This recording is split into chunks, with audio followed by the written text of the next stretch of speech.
Welcome back to another episode. Today I'm going to review the Philips CDI, and let's go.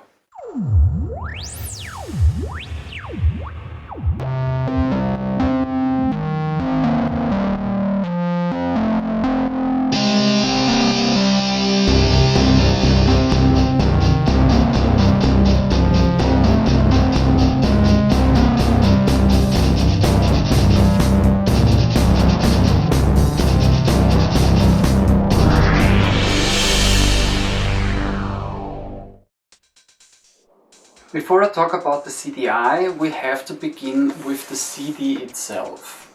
CD stands for compact disc. It was developed by Philips and Sony in the late 70s and early 80s, and right from the beginning Philips and Sony had some kind of an on and off relationship.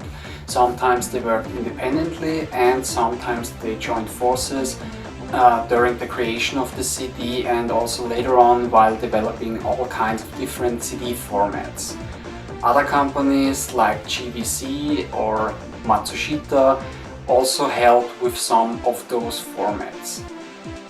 Before Philips and Sony came up with the idea of the CD, both worked independently on a successor of the vinyl record. Those ones.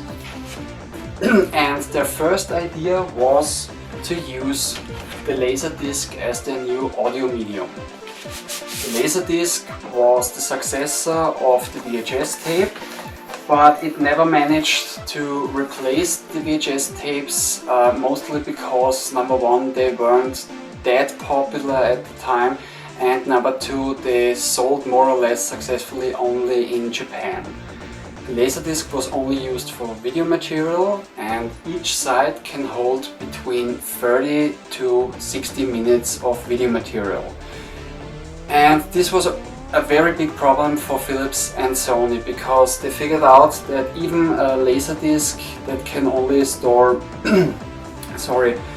video material on one side with a storage of 30 minutes of video material can store up to 13 hours of audio material, which made the Laserdisc completely not economically viable. So Philips and Sony came up with the idea to make a smaller version of the Laserdisc, which became later better known as the CD. Now, since both companies worked on the same new medium, they agreed to work out a standard that will be used for all the audio CDs, which was called the Red Book Standard. And the Red Book Standard basically describes how an audio CD is constructed. The Red Book Standard was released in 1980, and it was the first standard in a series of other colored book standards, which were later better known as the Rainbow Book series or the Rainbow Book Standard.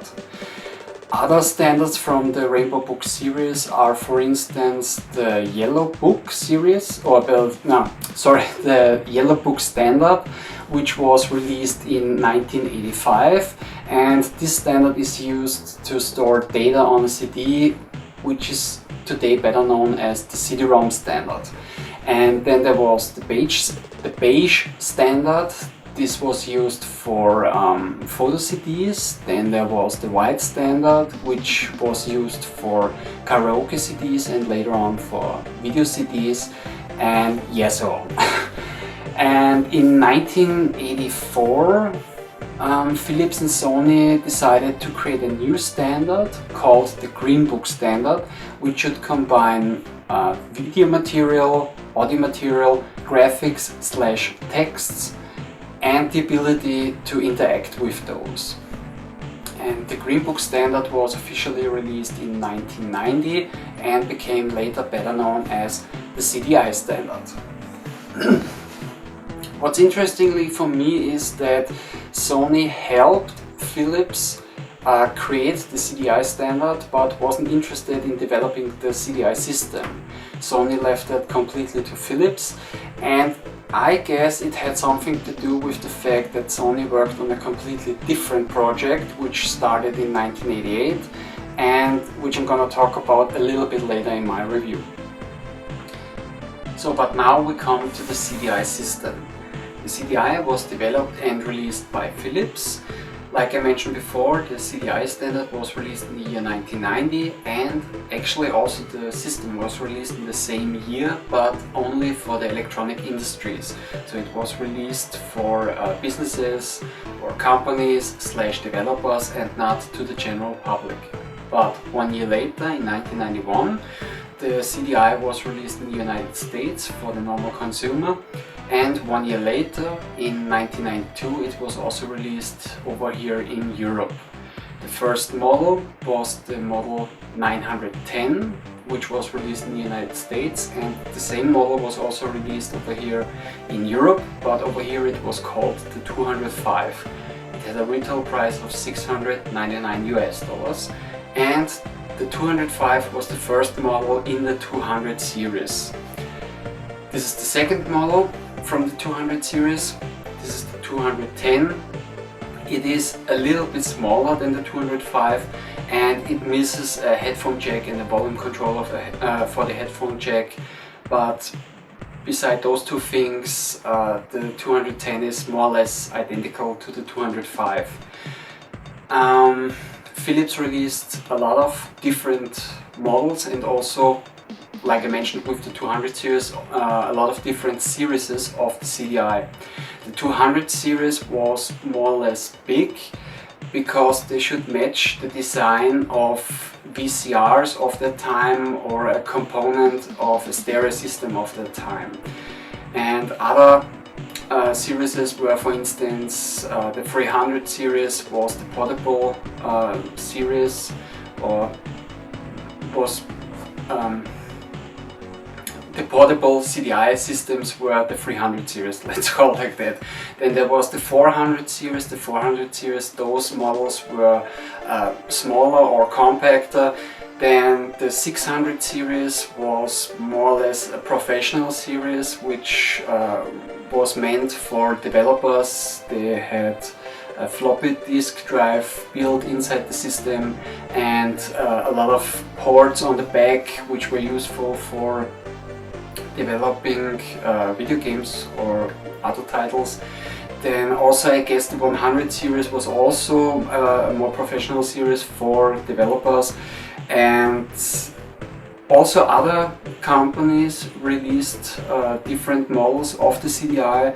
There were LG, then Goldstar, Magnavox, Grundig, and also Sony. Like I mentioned before, Sony wasn't interested in creating the CDI system, but they also released, I guess, 1 or 2 CDI players, and there were also some, let's say, obscure models of the CDI. Philips released a TV with a built-in CDI player, and also a complete stereo system which had a CDI player built inside. And yeah, okay, the CDI was actually advertised as a multimedia device and not as a video game system. So they actually tried the same strategy like 3DO or Commodore with the CD-TV, and the idea of a multimedia device was one device that could play it all. The Philips CDI can play audio CDs, photo CDs, CD plus G CDs, then of course the CDI CDs, and later on, with the help of a little device called the digital video cartridge, it could also play video CDs. The CDI is a 16-bit system. The CPU runs on about 15 MHz. Then it has 1 MB of RAM and a single-speed CD-ROM drive. It is region-free, so you can play all the PAL and NTSC titles on the system, and as far as I know, it has no copper protection whatsoever. And I've read online the reason why Philips left out a copper protection or wasn't interested in a copper protection was that they made some experience with copy protected CDs, and they found out that those could cause reading problems on specific players. So they thought before they had to deal with angry customers or repair/modify a lot of CD players or CDI players, they just thought, we leave it out and everybody's happy. Okay, now the system. Oh, one other thing why Philips wasn't that much interested in copy protection was, I mean, let's face it, in the early 90s not a lot of people had the ability to burn CDs. I mean, it's not like today where you can burn CDs with any CD, DVD or Blu-ray disc drive. So yeah, at that time they had no real concerns about copy protection. Okay, but the CDI didn't sold very well right from the beginning, and the complete strategy of Philips didn't pay off anywhere. I mean, Philips actually hoped that the CDI would be used by companies or businesses for presentations, or that it would be used in schools for education. I mean, I don't know any company or business that actually used the CDI, but I know that in Germany and also by us in Austria, the CDI was actually used in some driving schools for the theoretical lessons.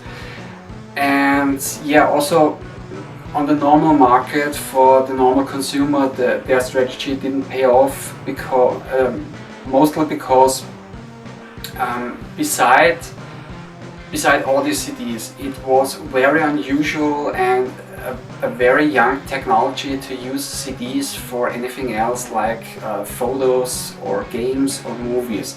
So there was not a lot of hope or trust in this new technology. And another thing that didn't really help the system was, for instance, the first titles that were released for the CDI. I mean, you had children educational titles, then some other, let's say, educational titles like how to sail a boat or whatever, then some kind of interactive documentations, then a very expensive encyclopedia, and also the games that were released were more or less converted board games, or most of the games that were released in the beginning were converted board games like chess or Othello or Battleship.